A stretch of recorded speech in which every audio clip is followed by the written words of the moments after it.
அண்மைச் செய்தி. சென்னை தலைமைச் செயலகத்தில் வேளாண் அமைச்சருடன் முதலமைச்சர் விஜய் ஆலோசனை மேற்கொண்டு வருகிறார். இது குறித்த கூடுதல் விவரங்களை எமது செய்தியாளர் மகேந்திரன் வழங்க கேட்கலாம். வணக்கம் மகேந்திரன், இது குறித்த கூடுதல் விவரங்கள்.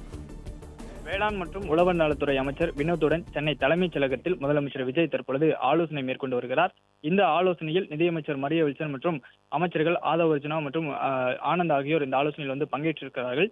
குறிப்பாக விரைவில் நிதிநிலை அறிக்கை தாக்கல் செய்யப்பட இருக்கக்கூடிய நிலையில வேளாண் நிதிநிலை அறிக்கையை தயார் செய்வது தொடர்பாக இந்த ஆலோசனை நடைபெற்று வருவதாக தகவல் வெளியாக இருக்கிறது.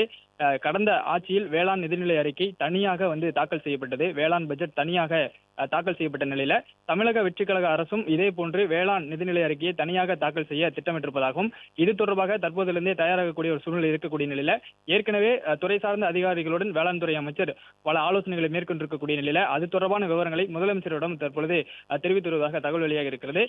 தமிழக வெற்றிக் கழக அரசை பொறுத்தவரை வேளாண் பட்ஜெட்டை தனியாக தாக்கல் செய்ய திட்டமிட்டிருக்கக்கூடிய நிலையில தனியாக வேளாண் பட்ஜெட்டை தாக்கல் செய்வது தொடர்பாக முதலமைச்சர் வேளாண் துறை அமைச்சர் மற்றும் நிதியமைச்சர் உள்ளிட்டோருடன் சென்னை தலைமைச் செயலகத்தில் தற்போது ஆலோசனை மேற்கொண்டு வருகிறார்.